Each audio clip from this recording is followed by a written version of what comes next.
총선도 아니고 대선도 아니고 지자체장 뽑는 선거인데 이렇게 뜨거운 관심을 받는 이유 뭐라고 보십니까? 총력전입니다. 판을 처음으로 크게 만든 쪽은 대통령하고 여당 쪽이 아닌가 생각이 듭니다. 여기서 민주당이 졌다. 이재명 당대표는 그냥 그만둬야 돼요, 당대표. 자, 그럼 첫 번째 대물 이슈로 넘어가 보도록 하겠습니다. 자, 와. D-1 대선 못지않게 뜨거운 관심을 모으고 있는 강서구청장 재보궐선거가 하루 앞으로 다가왔습니다. 지난 6, 7일 이루어진 사전 투표율이 무려 22.64%, 역대 지방선거, 재보궐선거 통틀어서 최고치를 기록을 했는데요. 총선도 아니고 대선도 아니고 지자체장 뽑는 선거인데 이렇게 뜨거운 관심을 받는 이유 뭐라고 보십니까? 여러분들이 지금 관여되어 있어요. 윤석열 대통령도 여기 네. 관여되어 있고 김기현 당대표, 이재명 당대표 다 관여되어 있는데 만약 여기서 지는 쪽은 리더십과 지도체제에 상당히 타격이 그런 거 받을 테니까 여기 선거에 지금 결사적으로 양당이 그냥 완전히 총력전 펼치고 있어요. 물량 공세 대규모로 하고 있고요. 네. 막 국민의힘 같은 경우에는 중진 의원들 다 투입했고요. 의원들 동별로 다 배치했고요. 하남시, 네. 춘천시 시의원, 구의원들도 그 강서구에 음식점 가가지고 인증샷 찍고 선거운동 이렇게 부의하고 지금 총력전입니다.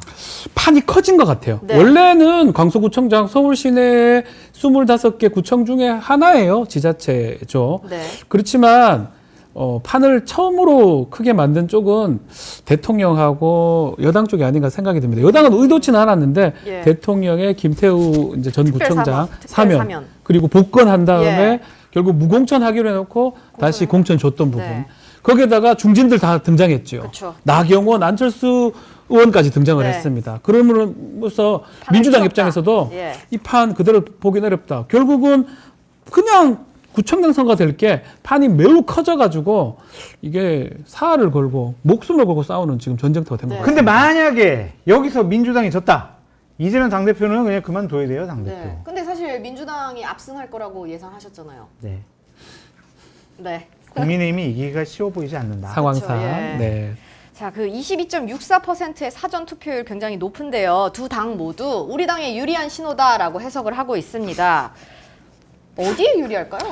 이거는 사실은 사전 투표율이 이제 높아진 건 사실이에요. 네. 점점점 높아지고 있긴 하지만 네. 이 사전 투표율이 높다라는 거는 일반적으로 투표율이 높고 낮음이 최근에 와서는 큰 의미는 없지만 이번 선거의 기점에서는 사실은 투표율이 높는 게 야당한테 더 유리한 상황이 아닌가 생각이 들고 최종 투표율도 뭐 이렇게 된다면 뭐 그 40%가 중요하다면서요. 넘어갈 거다 내집 이렇게 넘버. 예측을 예. 하더라고요. 뭐 그건 알 수는 없지만 22.64하고 이게 뭐 최대로 많은 양입니다. 이거보다 적지는 않을 거예요, 본투표. 또 본투표만 하는 사람도 있어요. 그래서 따져보면 시간도 또 더 많이 있고 그렇다면 이거보다 좀 더 나온다면 40%는 넘어가지 않을까. 그렇게 된다면 재보궐선거 중에는 가장 높은 투표율이거든요. 내기합시다. 40% 넘는다? 전 넘는다고 봅니다. 40%못 넘는다. 전 넘는다고 진짜 못 봅니다. 넘는다고 못 생각하세요? 넘어요. 내일 휴무도 아니고. 휴무도 아니고 그리고 예전에 재보궐선거 같은 경우에는요. 그냥 서울 전 지역에만 투표소가 이렇게 설치되어 있는데 이번에는 강서구에만 설치되어 있어요. 전 넘는다고 봅니다. 넘어요? 네. 뭐 내기 할래요? 우리 장하영 기자님과 같이 맛있는 거 사주세요. 네, 그거 합시다. 네. 와. 네, 맛있는 거. 40%는 예. 안 넘는다. 안 넘어요. 넘는다. 네, 전 40 넘는다. 그리고 이렇게 사전투표율이 높은 이유는 두 가지라고 봐요. 분노, 네. 화가 났어요. 국민의힘 지지층은 왜 이재명 구속 못 시켰어? 으아! 화가 난다. 이거고 민주당 지지층은 정말 윤석열 심판해야 돼. 이런 게 정권 투표장으로 심판론. 이끌어왔고 또한 조직표도 있는 것 같아요. 민주당이 여기 3개 지역구에 다 의원들이거든요. 예. 조직이 막강해요. 조직동원 많이 했고요. 국민의힘도 지난번에 구의원, 시의원은 또 이게 국민의힘 소속이에요. 맞아요. 그분들이 또 조직동원했다. 그래서 분노와 조직표 네. 이 두 가지 때문에 사전투표가 높아졌다. 네. 그러나 결국 본투표는 높지 않을 것이다라는 네. 생각이시고요. 본투표도 높을 것 것이다. 같고요. 네. 조직 동원도 했고 결국은 이 높은 게 누구한테 유리하냐 이 부분인데 각자 그렇게 해석하고 있어요. 네. 우리 당한테 유리하다 해석을 하고 있는데 기본적으로 정권 중간에 하는 선거인 만큼 네. 심판론의 가능성이 높아 아, 보이거든요. 왜 민주당 편 들어요? 편 드는 거 아닙니다. 편 들었잖아요, 지금. 정권 심판론이라고 한다면 네. 그러니까 오히려 투표율이 낮은 게 예. 국민의힘한테 조금 더 유리했지 않았을까. 그래서 마찬가지예요. 편들 이유도 없고 만약에 결론적으로 투표율이 매우 낮다. 22, 64 사전 나왔는데 본투표가 한 30대 초반 중반이다. 그러면 그때도 국민의힘이 유리하다고 저는 봅니다. 네. 그렇지만 그렇게 나오지 않을 것 같으니까 지금 상황상은 국민의힘이 그렇게 유리해 보이지 않습니다. 자, 그러면은 이제 판을 점점 키웠다고 말씀을 해주셨는데 네. 김태우 후보자 지원 사격에 나경원 의원, 안철수 의원까지 가세를 했습니다. 자, 여당 이 전략에 대해서는 의견이 되게 갈리고 있잖아요. 이게 여당 총선 전략인 김기현 표 빅텐트 일환이다라는 얘기가 있고 아니면은 내년 총선에서 그래서 내년 총선에서 실효를 거둘 전략이다라는 긍정적인 평가가 있는 반면 패배할 걸 알고 그냥 탓할 상대를 더 늘리는 거다라는 이야기가 있는데 저 후자 쪽이에요. 후자 쪽. 김기현 대표가 네. 아니 내가 처음에 공천 뭐 하자고 그랬나? 네. 그리고 이거 나 혼자 치른 선거인가? 아니 나경원, 안철수, 정진석 비대, 정우택 이거 국민의힘에 중진 의원들 다 투입했잖아. 그런데도 졌어. 왜 내 책임이야? 네. 내 책임 아니야. 그러니까 나 당대표 그만두라고 하지 마. 네. 그러기 책임 위해서 분산을 위해서. 총력 체제로 한 것이 아니냐. 네. 그런 생각이 듭니다. 좀 더 나아가서 이번 재보궐선거를 이제 꾸리는 거는 사실은 선거를 지휘하는 거는 뭐 지도부가 맞을 겁니다. 김태우 후보 본인하고 지도부가 맞긴 한데 구체적인 어떤 그 유세나 이런 거는 지도부가 네. 하지만 뭔가 이 그 큰 그림을 그리는 거는 저는 지도부가 아닌 것 같다는 생각이 듭니다. 누구예요 그럼? 그럼 또 누가요? 이상한 음모론을 그거 제기하는 아니고 왜냐하면 와, 정말 그냥 좀 막 선거를 많이 하는 사람이 예. 하는 방식은 아니다라는 생각이 들어요. 오. 선거를 주로 하던 정당에서 한다 그러면 네. 이렇게 중진을 동원시켰을까 좀 의문이긴 하거든요. 민주당 같은 경우는 국민의힘이 오니까 간 거라고 좀 보이고 네. 민주당은 전략적인 부분이 보이는데 국민의힘에서 이 나경원, 안철수, 정진석 뭐 이런 분들이 등장하는 게 전략적으로 과연 김기현 대표라든지 심각하게 고민을 하고 투입시켰는지 저는 아니라고 생각이 들어서 결과론적으로 장성철 소장님하고 생각이 아니 똑같습니다. 근데 예. 김기현 대표가 자기 책임이 아니다라고 하는 네. 여러 가지 방법을 두 가지를 쓰고 있어요. 네. 하나는 대규모 물량 공세 그렇죠. 투입. 빅텐트. 또 하나는 아니 김태우 후보는요 윤석열 대통령하고 한 라인이 있어요. 아, 그렇죠. 윤석열 대통령이 아끼는 사람이에요. 근데 그게 오히려 패착일 거라는 얘기도 있잖아요. 아, 패착도 있죠. 왜냐하면 대통령에 대한 부정평가가 네. 높잖아요. 대통령 부정평가가 높은데 대통령하고 한 라인이 있어요. 그러면 네. 윤석열 대통령하고 친하구나. 안 찍어. 막 이렇게 갈 네. 수가 있는데 왜 그거를 김기현 당대표가 지속적으로 강조하느냐. 아니 내가 공천한 거 아니고 아, 대통령께서 예. 사면복권 공천까지 네. 다 알아서 해주신 거다. 내 책임 아니야.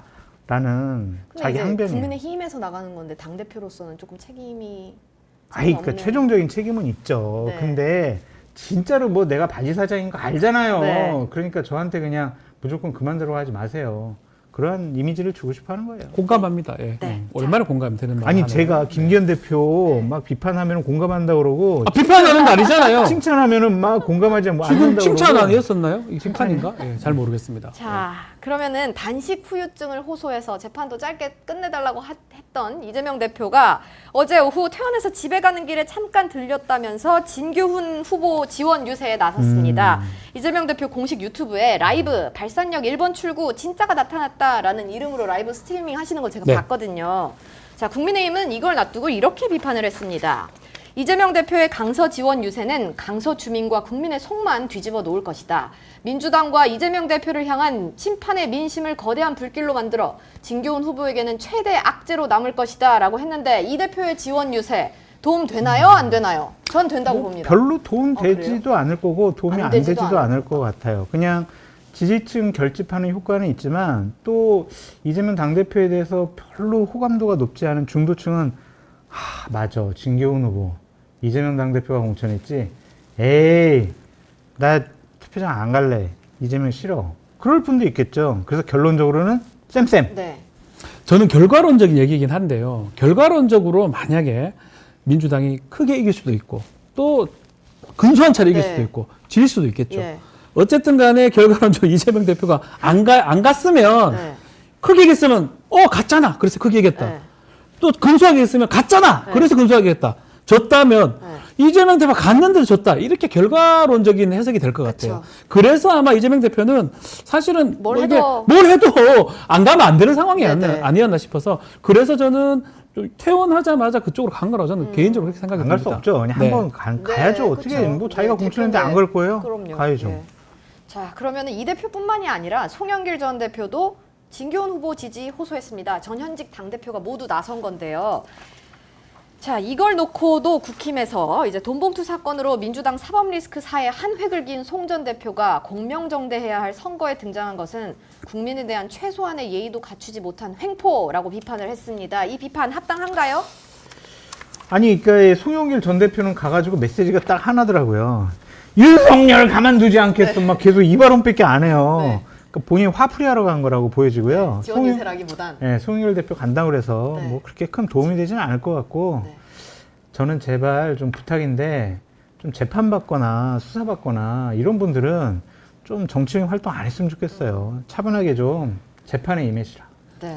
저는 뭐 일단은 입건은 됐습니다. 그렇지만 영장이나 뭐 청구된 바도 없고 기소가 되지도 않았습니다. 이 조사도 상당히 길어지고 있는데 아직까지 뭐 조사를 받거나 네. 특히 구속영장이 청구되거나 그런 상황은 아니거든요. 그런 측면에서 또 헌법상의 무죄 추정의 원칙이 있기 때문에 네. 선고운동을 하고 안 하고는 뭐 큰 문제는 없습니다. 정치인에게 정치적인 책임을 지라는 거예요. 법률적인 책임이 아니라. 돈봉투 사건 관련해서 본인은 또 억울해라는 측면도 있고 이러니까 네. 뭐 본인 입장에서 정치인이기 때문에 더 그래요. 윤관석 의원은 불었잖아요. 자, 일반인이라 그러면 이렇게 가면 문제가 될 것 같은데 본인이 정치인이기 때문에 이것도 정치 활동이거든요. 본인이 당대표 내려놓고 네. 그리고 지금 민주당의 후보자인 진교훈 후보를 지지한다. 이런 얘기 하려고 나가는 거고 그 얘기 하려고 가는 거고 이번 선거는 계속 얘기하지만 정권 심판론에 가깝습니다. 거기에 맞게 지금 메시지를 내는 거거든요. 염치가 없는 행동이에요. 저는 뭐 그렇게 보지는 않는데요. 뭐 그런 것까지 감안했을 겁니다. 내가 나갔을 때 도움이 될까? 도움이 되지 않을까? 감안했는데 본인이 봤을 때는 도움이 된다라고 생각하기 때문에 나갔다고 저는 생각이 듭니다. 근데 진기훈 후보는 좀 꺼려하는 것 같아요. 같이 화면이 안 잡히잖아요. 네. 그 전직 당대표면은 막 단상에도 그렇죠. 올리고 예. 같이 유세도 하고 다니고 해야 되는데 그런 모습 보셨어요?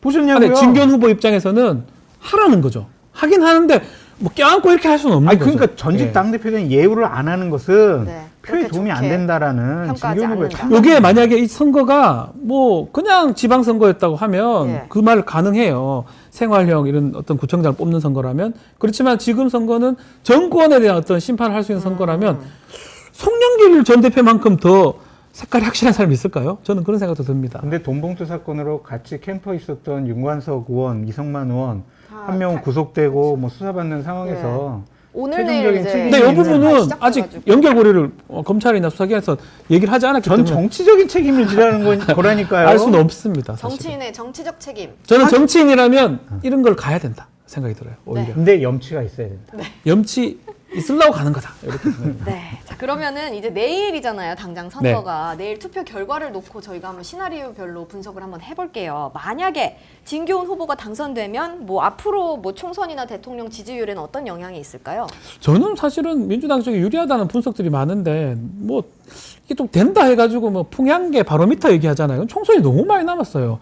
6개월 남았거든요. 6개월 네. 남았는데 지금부터 바로미터가 돼가지고 이게 바뀌지 않는다? 저는 그건 동의하기 좀 어렵고요. 변곡점이 계속 있을 겁니다. 두세 번 이상 앞으로도. 뭐 충분히 있을 겁니다. 그렇지만 시발점은 될 것이다. 아, 욕을 하고 그러세요. 시작점이 될 것이다. 뭔가 시작점은 될 수 있고 네. 거기서도 잘해야 돼요. 만약 이긴 쪽이 교만하거나 오만해지면 뭐 어떻게 보면 아주 이거는 교과적인 답변이긴 한데 네네.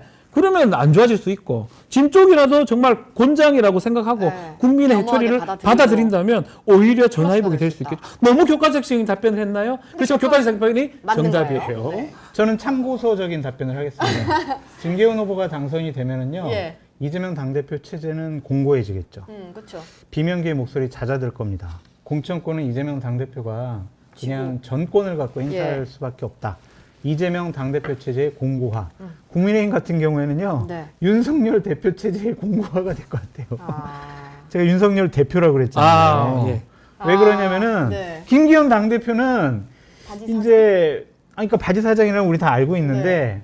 아니 봐봐 지금 당대표가 이렇게 총력 대응했는데도 지금 선거 졌어? 당신 체제로 지금 내년도 총선 칠 수 있겠어? 네. 수도권 민심 봤지? 그러니까 윤석열 대통령이나 용산에서는 어떻게 그만둘래? 아니면 우리 말 더 잘 들을래? 그렇게 협박용으로 사용할 수 있을 것 그쵸. 같아요. 예. 그러면은 김기현 당대표가 아니 지금 뭔 소리 하는 겁니까 지금? 지금 날 당대표로 인정 안 하는 겁니까? 이러지 않고 알겠습니다. 더욱더 호흡을 잘 맞추겠습니다. 그래서 윤석열 대통령의 국민의힘 대표 체제가 더 강화될 것 같다. 그런 생각이 드네요. 뭐 그 여당에서는 오히려 이게 져야 더 좋다 이런 얘기도 있더라고요. 그래서 이번에 지는 모습을 보여줘야 이제 당과 그 용산이 좀 분리돼 있다 그런 이미지를 줘서 총선에 더 유리하다. 뭐 여야가 제가 똑같은 것 같아요. 네. 특히 여당 입장에서는 이걸 이기는 것보다는 지는 게 앞으로는 더 유리하죠. 왜냐 지금 하태경 의원이 뭐 이렇게 험지 나가겠다 이런 것도 뭐 시기는 지금 어떻게 봐야 될지 모르지만 어쨌든 같은 맥락으로 보이거든요. 뭔가 공천에서 잘하지 못하면 이 선거 총선 쉽지 않다. 그 타임라인으로 봤을 때는 이거 이렇게 제가 뭐 이게 예측하는 건 아니지만 져서 반성하는 게 좋아 보입니다. 네. 그게 지금까지의 뭐 정치권의 관례고 상식적인 판단이었는데 국민의힘은 그러지 않을 것 같아요. 그냥 윤석열 대통령이 훨씬 더 공천권에 대해서 강한 네. 장악력을 가져가지 않을까 네. 그런 생각이 듭니다. 그러니까 예를 들면은 네. 바뀌려면은요. 네. 그래? 김행 장관에 대해서는 그럼 임명 취소. 네. 그리고 내년도에 그럼 검사 공천 안 해. 용산발 공천 없어. 다 합리적이고 상식적으로 경선을 통해서 경쟁력 있는 후보를 각 지역구에서 내도록 해. 네. 이렇게 해줄 거냐. 안 하겠죠. 그럴 것 같아요. 예. 그래서 특별히 변하지 않을 네. 것 같아요. 그럼 만약에 김태우 후보가 승리한다면 그 어떻게 만약에라도 그런 가정은 가능성이 없을 것 같아요. 저희는 뭐 가능성이 전혀 없는 건 아니지만 그렇게 네. 된다면 이재명 대표 체제가 무너지게 흔들릴 가능성이 흔들릴 매우 가능성. 크죠. 네. 흔들린 게 아니라 정계은퇴 해야죠. 이렇게 좋은 판에서 지금 수도권에서 지금 지면은 이재명 당대표는 그냥 당대표직 그만두고 정계은퇴 이렇게 해야죠. 은퇴까지는 아니라도 많이 흔들릴 것 같아요. 네. 진다면. 네, 알겠습니다. 자, 그러면은 두 후보 간 격차, 포인트 차, 땅 보러 가요에서 14.5% 포인트 차 예측하셨습니다. 저는 그대로 네.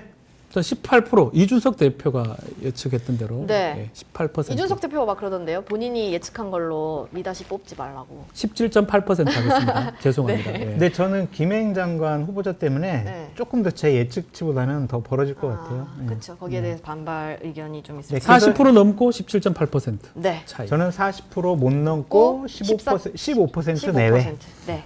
저희가 그러면 저 다다음 주에- 이기는 사람은 정말 네. 뭐 상장이라도 하나 주세요, 진짜. 네. 저희가 네? 준비하도록 하겠습니다. 물고기 한 진짜 마리. 이거 말고 진짜 물고기 하나 주세요.